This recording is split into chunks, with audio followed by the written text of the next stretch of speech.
Hi అండి, welcome to Divyasri kitchen and blogs. నేను మీ దివ్యాని. ఎలా ఉన్నారు ఫ్రెండ్స్? నేనైతే చాలా బాగున్నాను. మీరు ఎలా ఉన్నారో కామెంట్ సెక్షన్లో కామెంట్ చేయండి. నార్మల్గా పిల్లలు స్కూల్ నుంచి రాగానే మమ్మీ ఏం స్నాక్ చేసామని అడుగుతారు కదండి.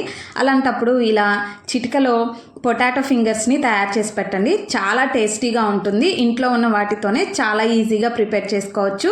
అండ్ ఈవినింగ్ స్నాక్ లాగా చాలా టేస్టీగా ఉంటుందండి. అండ్ వర్షం పడేటప్పుడు అయితే ఇంకా బాగుంటుంది. మరి ఇది ఎలా ప్రిపేర్ చేయాలో చూద్దామా. ఇక్కడ ముందుగా నేను 1 కప్ తీసుకొని ముందుగా ఉడికించి పెట్టుకున్న ఆలూని ఇలా స్మాష్ చేసుకొని పెట్టుకున్నానండి.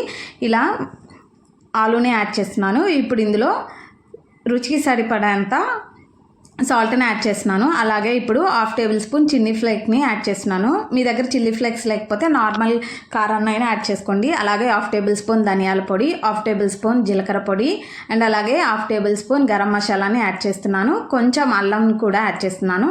ఇప్పుడు 1/2 కప్ కార్న్ఫ్లోర్ని యాడ్ చేస్తున్నాను. ఇక్కడ కార్న్ఫ్లోర్ని మీరు తీసుకునే పొటాటోస్ని బట్టి యాడ్ చేసుకోండి. అండ్ అలాగే క్రిస్పీగా ఉండటానికి కోసం ఇంకొంచెం ఎక్కువ యాడ్ చేసుకుంటే చాలా బాగా వస్తాయి పొటాటో ఫింగర్స్. ఇలా మొత్తం బాగా కలుపుకొని ఇప్పుడు ఇందులో సన్నగా తరిగి పెట్టుకున్న కరివేపాకుని యాడ్ చేస్తున్నాను. కరివేపాకుని యాడ్ చేయడం వల్ల ఈ స్నాక్ చాలా టేస్టీగా ఉంటుంది. ఇప్పుడు ఇలా మొత్తం కలుపుకొని 10 నిమిషాలు పక్కన పెట్టుకోవాలి. ఇలా కలుపుకొని 10 నిమిషాలు పక్కన పెట్టుకొని ముందుగా ఇప్పుడు మనం స్టవ్ ఆన్ చేసి ప్యాన్ పెట్టి ప్యాన్ హీట్ అయ్యాక అందులో 1.5 కప్ ఆయిల్ని యాడ్ చేసుకోవాలి.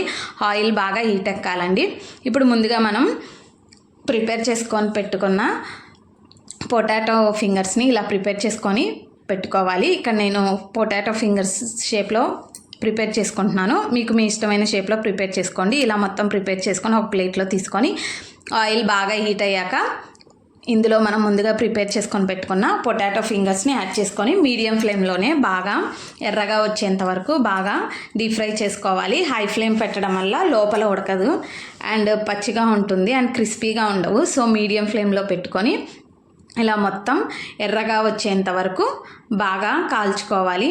ఇలా బాగా ఎర్రగా వచ్చేంత వేయించుకోవాలి. అంతేనండి, ఎంతో టేస్టీగా ఉండే పొటాటో ఫింగర్స్ ఈజీగా ప్రిపేర్ చేసుకోవచ్చు. పిల్లలు కూడా చాలా ఈజీగా తింటారు. ఒక్కసారి తింటే మళ్ళీ అడిగి చేయించుకుంటారు, అంత బాగుంటుంది.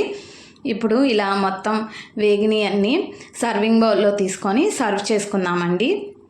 అంతేనండి, ఎంతో టేస్టీగా ఉండే పొటాటో ఫింగర్స్ రెడీ అయిపోయింది. మీ ఇంట్లో కనుక టమాటా కెచప్ అండ్ మైనీస్ ఉంటే ఇలా సర్వ్ చేసుకోండి. చాలా టేస్టీగా ఉంటుంది. మరి ఎలా వచ్చిందో మీరు కూడా ట్రై చేసి నా కామెంట్ సెక్షన్లో కామెంట్ చేయండి.